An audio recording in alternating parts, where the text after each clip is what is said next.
Hello, this is BioEnchanted, and welcome to my newest LP. This is a game I played a while ago and thought it was really interesting. It's called Deadfall Adventures, and it's interesting because it's got some really imaginatively hidden secrets, and I really enjoy finding them. A lot of them are hidden behind interesting puzzles and things like that. Although the game is kind of buggy, so I may have to re-record a few things. So we'll see what I have to do to get around that, but we'll see. But it's otherwise pretty fun, so let's get started, shall we? Start a new game with a normal combat and puzzle difficulty, and see how this goes.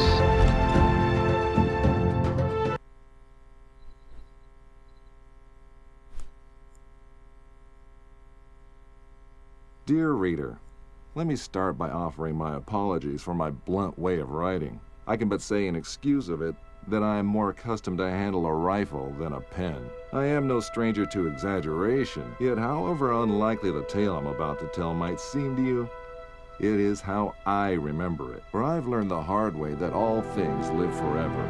Oh, at times, they sleep and are forgotten. A great name can be an even greater burden. My special talent to attract problems just kicked in again. Another thing it seems that I've inherited from a famous ancestor.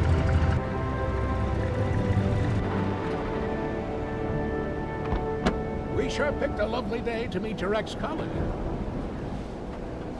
I very much doubt that there is ever a day without a sandstorm around here. And he would probably object to the word colleague. I wasn't a field agent back then, after all. Only intel. The nagging voice of bureaucracy, as he so eloquently put it. In any case, I'm sure he'll be worth the trouble. You're seldom wrong, Professor. But today might be just one of those days. Hey, stop!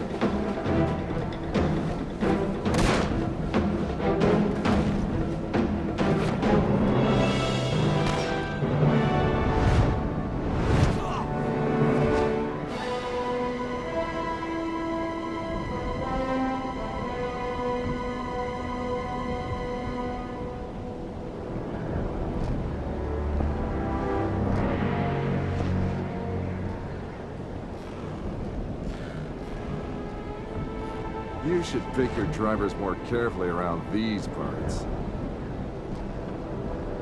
Professor, meet James Lee Quatermain.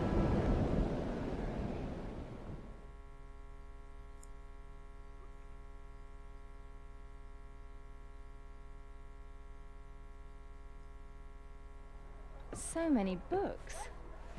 I thought you'd be more the magazine type. Yeah, they came with the flat.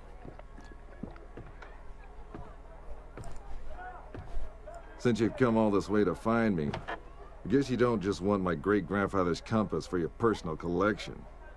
No, it's of vital importance to our mission, and thus to the fate of our nation. Sounds dramatic. I think the price just went up. But more importantly, I want you to join our mission, Mr. Quatermain. Look, Professor, I called a couple of old friends and did some background checks on your little agency.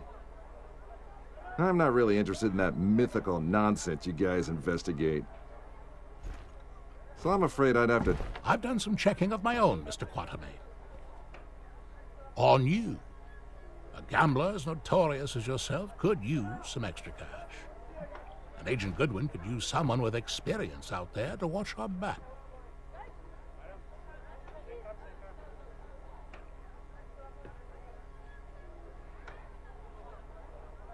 Here, this belonged to your great-grandfather. You'll need it. This is gonna cost you. I hope you know that.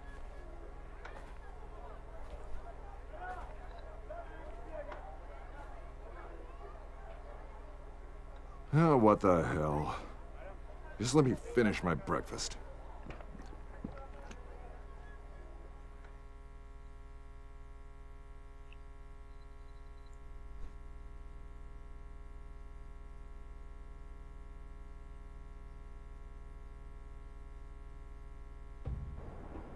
My great-grandfather, Alan Quatermain. His name, a byword for adventure, and my main source of income. A lot of people paid good money to say they traveled with a quatermain. And I did whatever anyone would pay me, even played babysitter for a greenhorn agent. Our informant among the Nazis briefed us if they tried to get into the temple, but failed to open the gate to the inner sanctuary.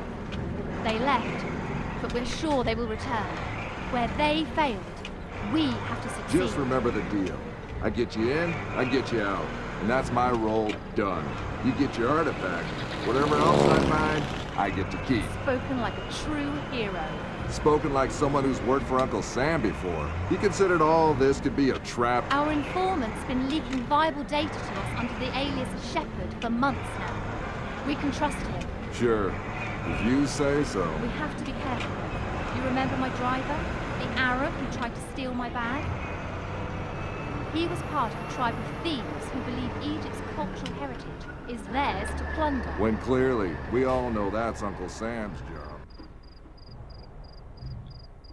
A few key things to start off with this game. It's based off the adventures, very loosely, of the adventures of Alan Quatermain, who was a famous book character from such novels as King Solomon's Mines. Also played as Sean Connery in League of Extraordinary Gentlemen. This is his grandson, James Lee Quatermain, following in his footsteps an adventurer.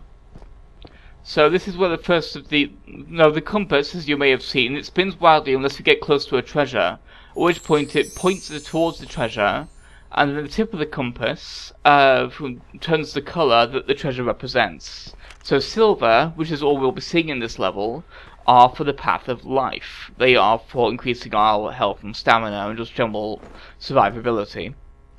There are also the path of light, which we will see how that's used later on when the mechanic becomes relevant, and the path of the warrior, which are golds. The path of light are blue.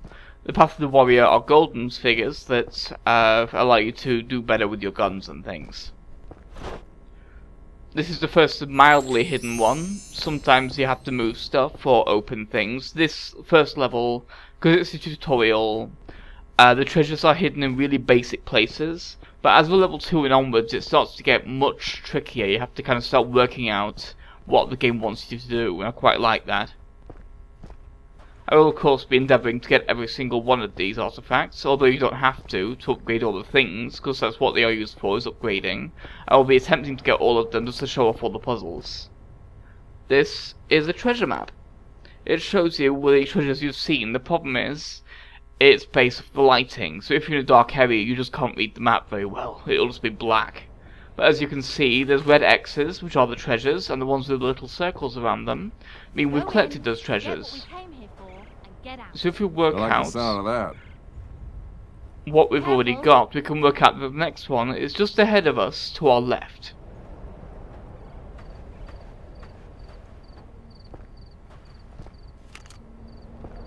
Doesn't quite match up with the compass, because that map seems to think that's south while this is east, but yeah.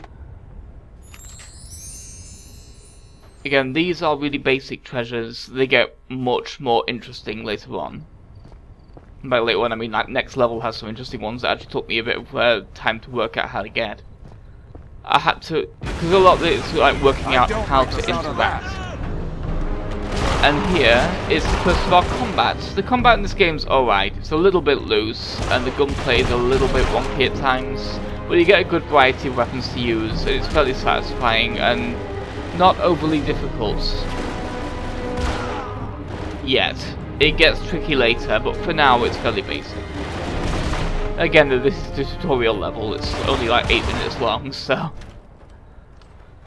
So much for the and there are only like 5 guys. So over here, of course, this is actually quite a big area for how few things there are in it. There are only 5 treasures in total. Not all are Path of Life. Of course, so that means you might have to end up here for like an hour trying to find where all the treasures are. But that's why I kind of beelining for where they all are, like this one behind the statue. And also, like, the treasures all have different models to them. It's not just like the same one thing over and over again. You get like they're the same. There's a lot of models that are repeated, of course, But you'll see a variety of different repeated models, like the little tablets, or like a lion, that kind of thing, or necklace, What kind of fool and they'll runs come in around a with few different pockets filled colours. with dynamite? You see how they blew up that statue? To stop people from entering the temple. Only one thing that can solve a problem dynamite. caused by dynamite. More dynamite. Dynamite's interesting because it is actually a form of grenade, but we also mainly be using it for puzzles. We do also have normal grenades, but that's later.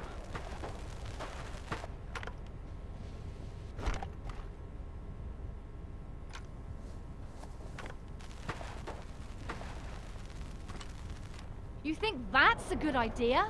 Relax. I've done this before. There's plenty of...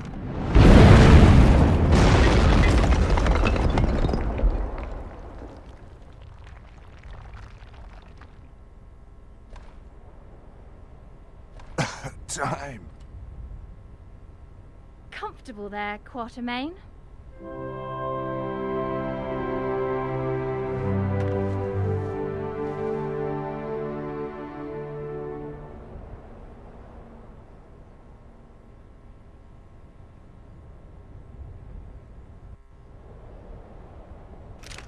I know you don't believe in any of this, but what's inside this temple might change that. Have you any idea what might be inside the sanctuary? Only one of the most powerful artifacts to be found in the written histories of man. The heart of Atlantis. Something I quite like with this game is that the environments are really pretty at times. Like, this area is kind of basic, it's just kind of a desert area with a temple and everything. It's still a nice temple, but some of the later levels get really nice looking, and I quite enjoy the set pieces and things that show up there. And of course, these parts, we have to use the compass to work out which one the item is in. If we break the wrong part, we'll end up having to deal with scarabs or little spiders or whatever they are. And that's just annoying, because you have to just kind of shoot each one individually. And it's just such a pain, so I'm just not going to deal with them. Unless I have to. So let's finish this level, shall we? And I'll see you after the cutscene.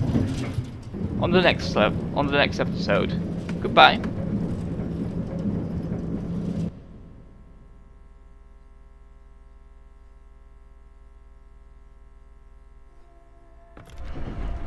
Still a skeptic, I see. So what is it about this jewel, anyway? The tear of Isis. According to legend, the goddess Isis shed a tear while searching the world for the scattered limbs of her husband Osiris. When she... Okay, let me rephrase that. Why do we need to bring it here? If my research is correct, the tear of Isis will allow us to open the gate to the inner sanctuary.